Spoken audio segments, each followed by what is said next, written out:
भीष्म पर्व में कुरुक्षेत्र में युद्ध के लिए सन्नद्ध दोनों पक्षों की सेनाओं में युद्ध संबंधी नियमों का निर्णय। संजय द्वारा धृतराष्ट्र को भूमि का महत्व बतलाते हुए जम्बूखंड के द्वीपों का वर्णन, शाकद्वीप तथा राहु, सूर्य और चंद्रमा का प्रमाण, दोनों पक्षों की सेनाओं का आमने सामने होना। अर्जुन के युद्ध विषयक विषाद तथा व्यामोह को दूर करने के लिए उन्हें उपदेश, श्रीमद् भगवद गीता। उभय पक्ष के योद्धाओं में भीषण युद्ध तथा भीष्म के वध और शरशैया पर लेटकर प्राणत्याग के लिए उत्तरायण की प्रतीक्षा करने आदि का निरूपण है।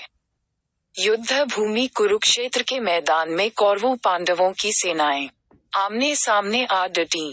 कौरवों की सेना के आगे भीष्म थे तथा पांडवों की सेना का संचालन कर रहे थे अर्जुन।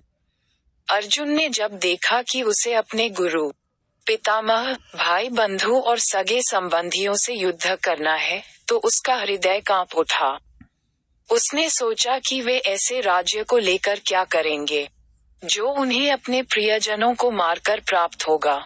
अर्जुन का मोह और गीता का उपदेश। अर्जुन के मोह तथा भ्रम को दूर करने के लिए श्री कृष्ण ने कर्मयोग का उपदेश दिया, जो श्रीमद् भगवद गीता के रूप में प्रसिद्ध है। उन्होंने कहा कि होनी पहले हो चुकी है, तुम्हें तो केवल क्षत्रिय धर्म के अनुसार चलना है। धर्म पालन के लिए युद्ध करना ही चाहिए। कृष्ण ने अर्जुन को अपना विराट रूप दिखाते हुए कहा कि अधर्म के कारण कौरवों का नाश हो चुका है।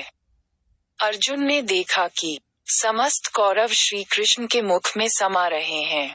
अर्जुन का मोह दूर हो गया तथा वे युद्ध के लिए तैयार हो गए। युद्ध प्रारंभ होने से पूर्व युधिष्ठिर रथ से उतरकर पैदल ही पितामह भीष्म के पास गए तथा उनके चरण स्पर्श करके उन्हें प्रणाम किया। इसी प्रकार युधिष्ठिर ने कृपाचार्य और द्रोणाचार्य को भी प्रणाम किया तथा विजय का आशीर्वाद प्राप्त किया। युधिष्ठिर की धर्म नीति को देखकर धृतराष्ट्र का पुत्र युयुत्सु इतना प्रभावित हुआ कि कौरव सेना छोड़कर पांडवों से जा मिला। पहले दिन का युद्ध अर्जुन ने युद्ध प्रारंभ किया। देखते ही देखते घमासान युद्ध छिड़ गया। भीष्म के सामने पांडव सेना थर्रा उठी। अभिमन्यु ने भीष्म को रोका तथा उनकी ध्वजा को काट दिया। भीष्म पितामह अभिमन्यु के रण कौशल को देखकर चकित थे। इस दिन के युद्ध में विराट पुत्र उत्तर कुमार को वीरगति प्राप्त हुई। संध्या होते ही युद्ध की समाप्ति की घोषणा की गई। पहले दिन के युद्ध से दुर्योधन बहुत प्रसन्न था। युधिष्ठिर ने श्री कृष्ण से कहा कि आज के युद्ध से पितामह की अजेयता सिद्ध हो गई है। श्री कृष्ण ने युधिष्ठिर को ढांढस बंधाया। दूसरे दिन का युद्ध दूसरे दिन भीष्म ने नेतृत्व में कौरव सेना ने पांडवों पर आक्रमण किया, जिससे पांडवों की सेना तितर बितर हो गई। अर्जुन के कहने पर श्री कृष्ण उनके रथ को भीष्म के सामने ले गए। अर्जुन और भीष्म में भयंकर युद्ध छिड़ गया। भीष्म साक्षात यमराज की तरह पांडव सेना को काट रहे थे। भीष्म अर्जुन से लड़ना छोड़ भीम की तरफ भागे। सात्यकी के एक बाण से भीष्म का सारथी घायल होकर गिर पड़ा। उसके गिरते ही रथ के घोड़े भाग खड़े हुए, जिससे पांडव सेना में उत्साह का संचार हुआ। संध्या हो गई थी। दोनों ओर के सेनापतियों ने युद्ध बंद होने का शंख बजाया। तीसरे दिन का युद्ध तीसरे दिन भी पांडव सेना के सामने कौरवों की एक न चली। भीम के एक बाण से दुर्योधन अचेत हो गया। दुर्योधन का सारथी उन्हें युद्ध भूमि से हटा ले गया। कौरवों ने समझा कि दुर्योधन युद्ध क्षेत्र से भाग खड़े हुए हैं। सैनिकों में भगदड़ मच गई। तभी भीम ने सैकड़ों सैनिकों को मार डाला। संध्या के समय युद्ध बंद होने पर दुर्योधन भीष्म के शिविर में गया तथा कहा कि आप जी मन लगाकर युद्ध नहीं करते। भीष्म ये सुनकर क्रोधित हो उठे और बोले कि पांडव अजेय हैं, फिर भी मैं प्रयास करूंगा। चौथे से सातवें दिन तक का युद्ध। चौथे दिन भीष्म ने प्रबल वेग से पांडवों पर आक्रमण किया। पांडव सेना में हाहाकार मच गया। आज अर्जुन का वश भी उनके सामने नहीं चल रहा था। पांचवें छठे और सातवें दिन भी भयंकर युद्ध चलता रहा। आठवें दिन का युद्ध घनघोर था। इस दिन अर्जुन की दूसरी पत्नी उलूपी से उत्पन्न पुत्र महारथी इरावान मारा गया। उसकी मृत्यु से अर्जुन बहुत क्षुब्ध हो उठे। उन्होंने कौरवों की अपार सेना नष्ट कर दी। आज का भीषण युद्ध देखकर दुर्योधन कर्ण के पास गया। कर्ण ने उसे सांत्वना दी कि भीष्म का अंत होने पर वह अपने दिव्यस्त्रों से पांडव का अंत कर देगा। दुर्योधन भीष्म पितामह के भी पास गया और बोला, पितामह, लगता है आप जी लगाकर नहीं लड़ रहे। यदि आप भीतर ही भीतर पांडवों का समर्थन कर रहे हों तो आज्ञा दीजिए, मैं कर्ण को सेनापति बना दूं। भीष्म पितामह ने दुर्योधन से कहा कि योद्धा अंत तक युद्ध करता है। कर्ण की वीरता तुम विराट नगर में देख चुके हो। कल के युद्ध में मैं कुछ कसर न छोड़ूंगा। 9वें दिन के युद्ध में भीष्म के बाणों से अर्जुन भी घायल हो गए। कृष्ण के अंग भी जर्जर हो गए। श्री कृष्ण अपनी प्रतिज्ञा भूलकर रथ का एक चक्र उठाकर भीष्म को मारने के लिए दौड़े। अर्जुन भी रथ से कूदे और कृष्ण के पैरों से लिपट पड़े।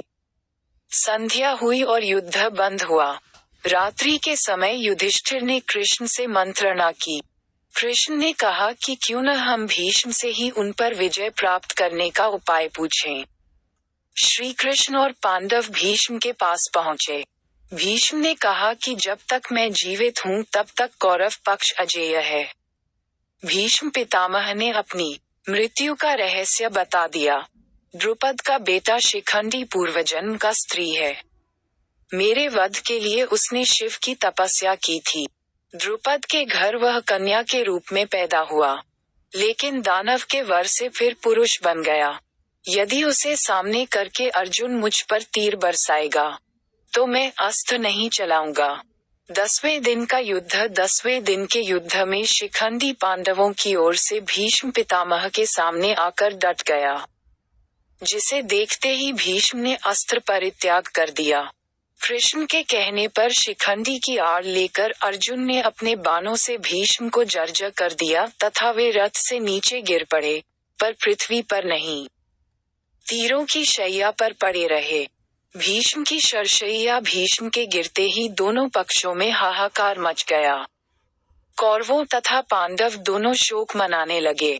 भीष्म ने कहा, मेरा सिर लटक रहा है, इसका उपाय करो। दुर्योधन एक तकिया लाया, पर अर्जुन ने 3 बाण भीष्म के सिर के नीचे ऐसे मारे कि वे सिर का आधार बन गए।